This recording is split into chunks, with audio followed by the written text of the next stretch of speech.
Bonjour et bienvenue au balado collectif de la CDC des Appalaches. Aujourd'hui, nous recevons Jessica Labbé de l'organisme Le Périscope. Bonjour Jessica. Bonjour Mélissa. Bienvenue au balado. Merci de me recevoir vraiment. Merci beaucoup. On appelle le deuil périnatal un moment où est-ce qu'on perd un enfant qui décède pendant la grossesse ou durant, par exemple, la première année de sa vie. Les parents traversent, j'imagine, d'énormes souffrances douloureuses. On appelle ça aussi un deuil invisible. En quoi ça consiste, l'organisme, le Périscope? Bien, en fait, le Périscope, c'est l'organisme que j'ai fondé en juin 2023. J'ai suivi une formation, en fait, au niveau d'accompagnement en fin de vie. C'est un peu champ gauche, si on veut, mais cette formation-là m'a permis de me rendre compte, moi-même, en parlant de nos deuils, que j'avais moi-même vécu un deuil périnatal pendant la grossesse de ma deuxième fille. Puis, ça m'a permis de me questionner, en fait, avec mon entourage sur, OK, moi, j'en ai pas parlé, ça veut dire qu'il y a plein d'autres gens qui en ont pas parlé. Ça veut dire qu'il y a plein de gens qui le vivent en silence puis qui n'ont pas d'aide, qui ont peut-être besoin d'accompagnement. Fait que rapidement, avec quelques amis, quelques connaissances là, dans le domaine de la périnatalité dans la région, on a fait un peu un consensus, puis on s'est rendu compte qu'il n'y avait pas beaucoup de services qui étaient alloués au niveau du deuil périnatal dans la région de Thetford. Fait qu'on s'est quand même rapidement mis en branle là, pour ouvrir des services au niveau privé. Ça a débuté au niveau privé. Puis ensuite, là, on a fait les démarches là, pour devenir un organisme à but non lucratif en octobre de cette année-là aussi. Donc, voilà. Fait que présentement, l'organisme est ouvert pour offrir, entre autres, du support et de l'accompagnement là, aux parents qui vivent un deuil périnatal. Oui. Ici, en région, il n'y avait pas ces ressources-là, j'imagine? Il y avait le centre du deuil qui était présent à ce moment-là. Puis eux, le centre du deuil, ils ne prenaient pas nécessairement en charge les parents qui vivaient un deuil périnatal. C'était... comment je pourrais dire, c'est émotif aussi pour l'intervenante qui était là à ce moment-là. Donc, tu sais, elle le faisait par la force des choses, mais quand je lui ai approché avec mon projet, elle était contente, là, dans le fond, que le Périscope là, vienne s'immiscer là, dans les services offerts, oui.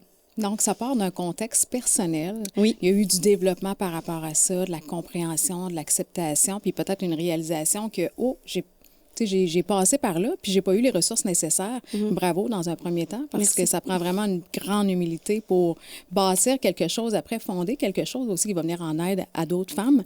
D'où vient le nom Périscope? Pourquoi c'est associé au deuil périnatal? Le Périscope, en fait, c'est moi qui a trouvé le nom, qui l'a associé au deuil périnatal parce que je trouvais que l'image du Périscope parlait beaucoup au niveau de l'intervention.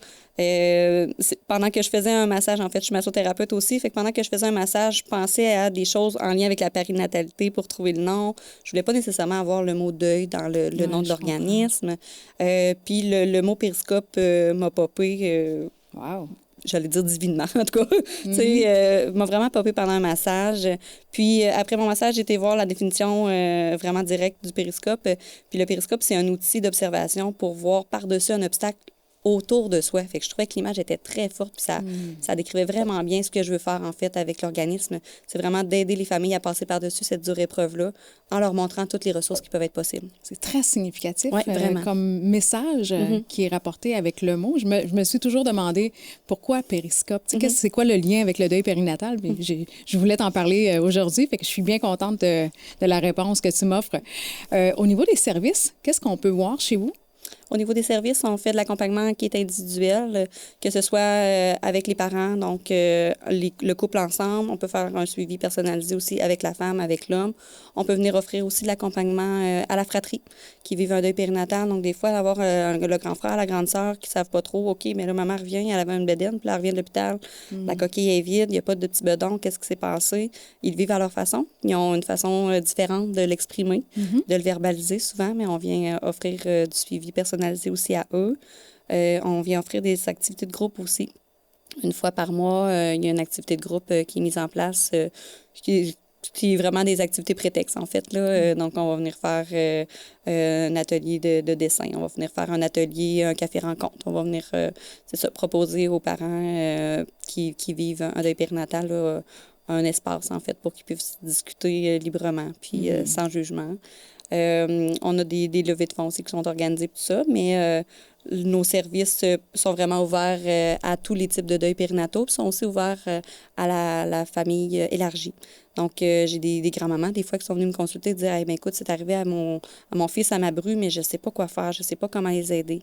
Fait qu'ils sont venus nous voir là, pour avoir un suivi à ce niveau-là, puis avoir un coup de pouce à ce niveau-là.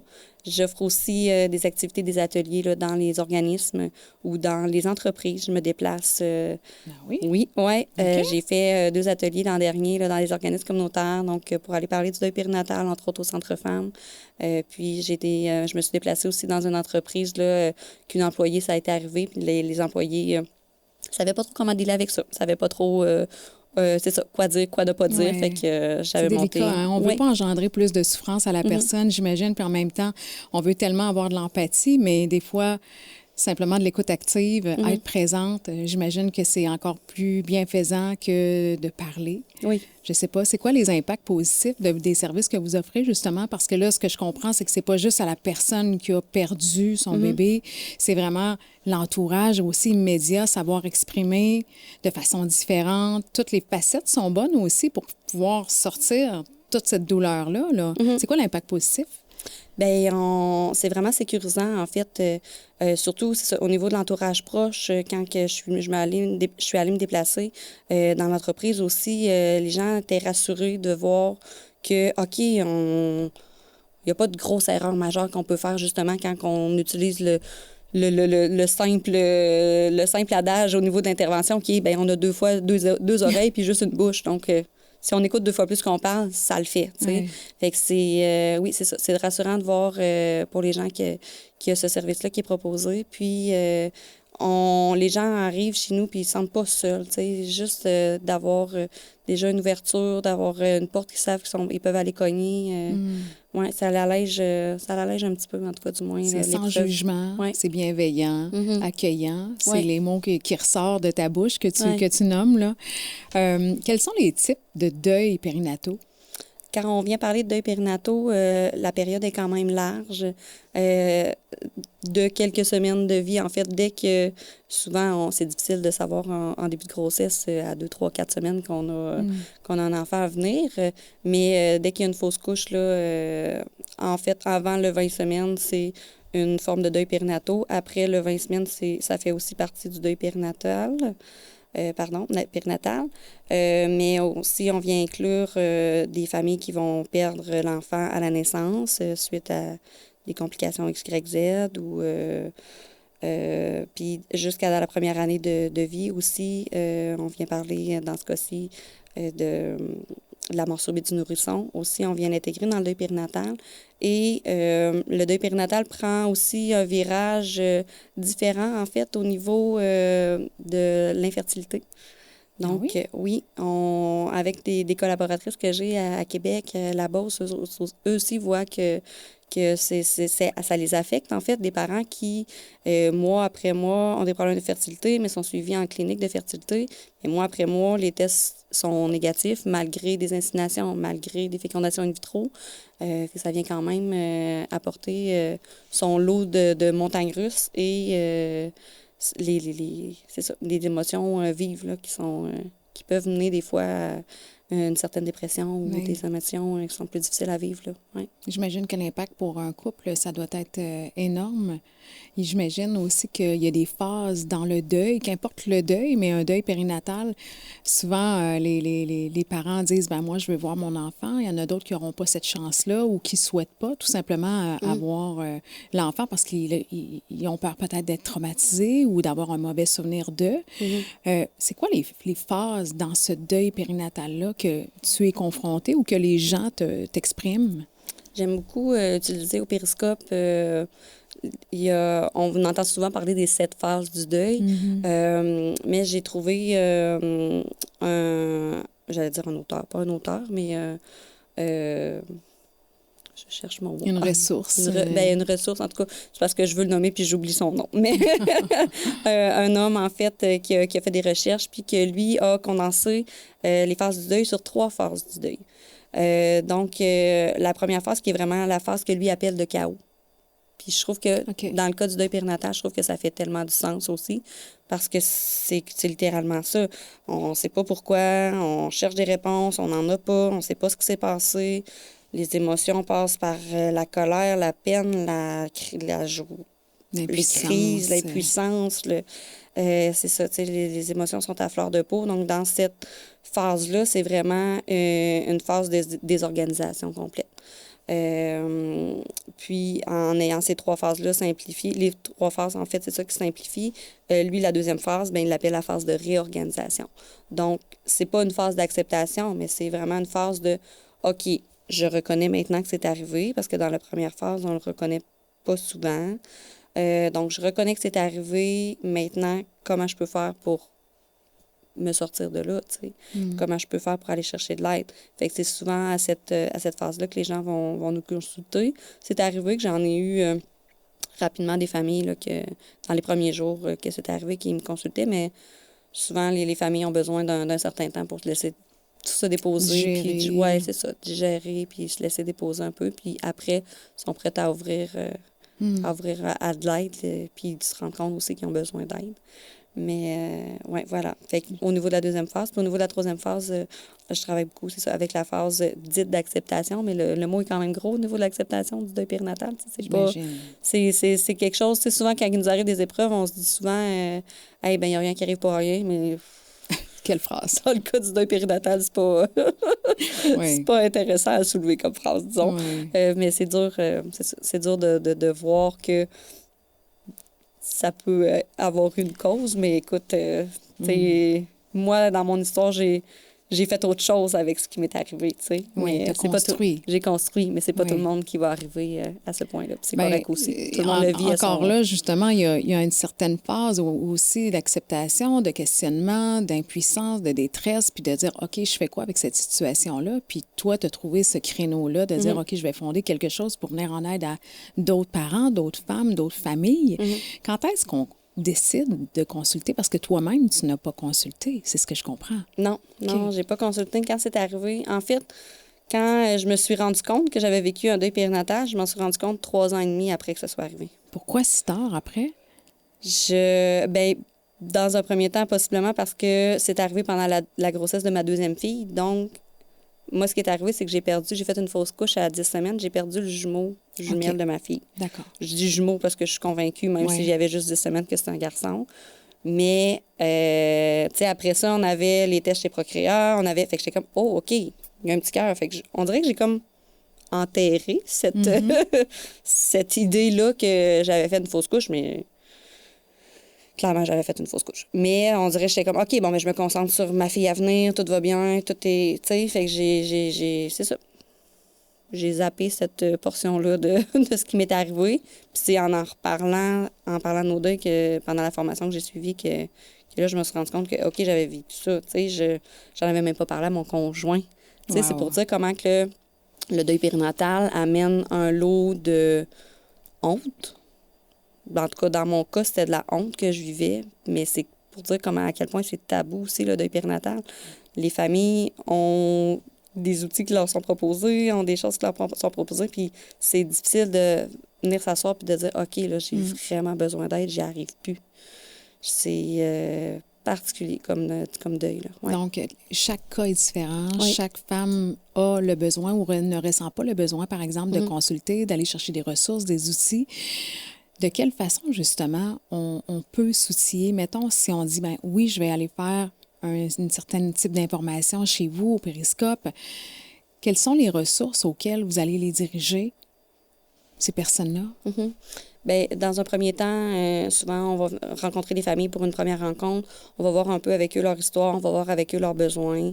J'aime bien faire le portrait avec les familles des acquis qu'ils ont, en fait, de ressoulever un peu le positif aussi. Oui, de les faire verbaliser sur ce qu'ils ont vécu. Oui, de voir leurs besoins qu'ils ont par rapport à ça.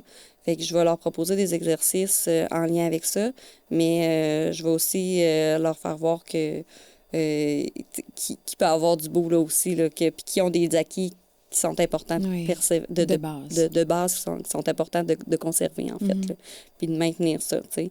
De s'assurer aussi qu'ils ont du sport alentour d'eux autres aussi.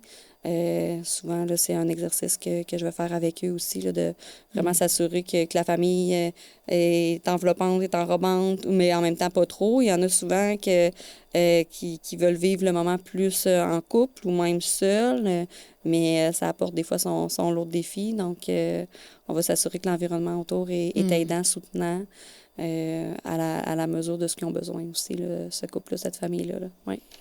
Qu'est-ce qui fait, moi, j'ai toujours l'impression que ce deuil-là est Mhm. comme un deuil minimisé, un peu caché, comme tu as dit tantôt, tabou. Mhm. Qu'est-ce qui fait que ce deuil-là est comme mis aux oubliettes un peu de Ah, c'est pas grave ou Ah, c'était un fœtus, c'est pas grave, tu l'as pas vu ou tu sais, ce genre de remarques-là, qu'est-ce qui fait que les gens ont ce biais-là? Ben, c'est parce que contrairement aux autres deuils qu'on vit, il reste rien, outre ce que la femme a ressenti.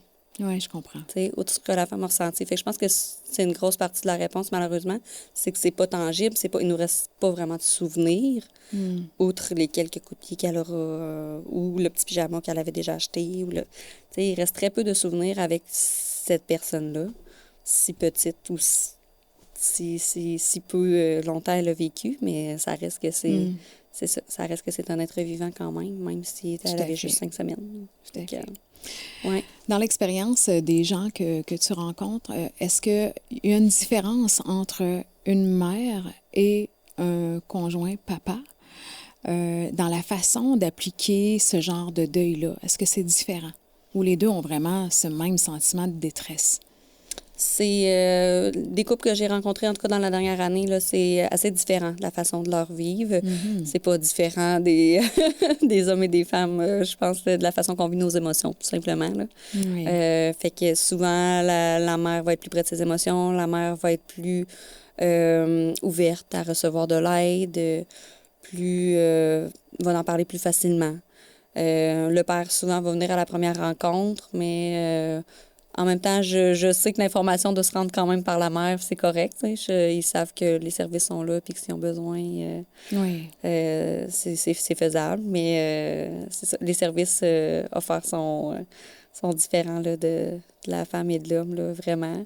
On a de la difficulté on a de la difficulté dans des rencontres de groupe de rejoindre les papas souvent, là, mais en même temps, si la mère est capable de se présenter pendant que le père garde la fratrie qui est plus vieille, ben, tu sais, C'est bien c'est aussi. gagnant quand OK. même, là, je Ça pense. fait Là. une bonne équipe, comme on Ouais, dit. une bonne équipe, c'est ça. Oui, oui, tu sais. Ils continuent quand même. Les couples que j'ai rencontrés, en tout cas, continuent, tu sais, passent par-dessus cette épreuve-là, puis arrivent à en parler, mais ça peut être une épreuve qui est difficile à Oui. vivre pour un couple. Là. C'est un travail Ouais. quotidien à long terme, justement, pour passer au-dessus. Dans le message que tu as dit Ouais. tout à l'heure, c'est vraiment significatif.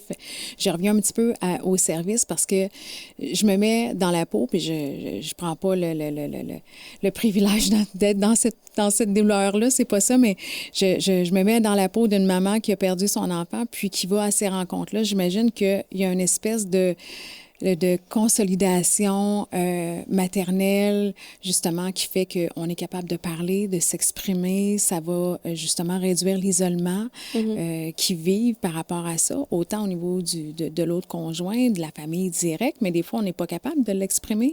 Alors, quand tu parlais de café-rencontre, des ateliers que vous faites, justement, c'est l'impact positif qui en ressort. C'est quoi, selon toi? Bien, ça crée quand même un super beau lien d'appartenance, là. Tu sais, ils se sentent pas seuls.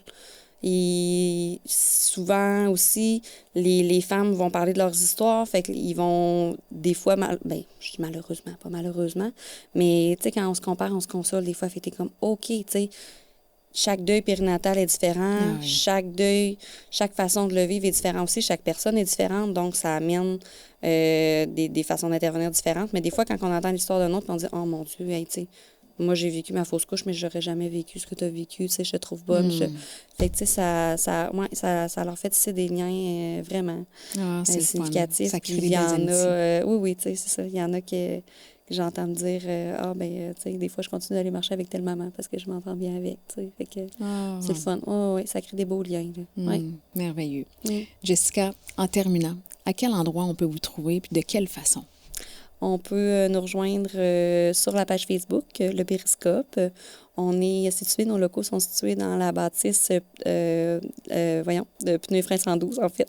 Il y a une portion de bureau locatif, donc sur le boulevard Frontenac, on est situé là. On peut nous rejoindre sur le téléphone 418-814-8518 et bientôt un site Internet à venir.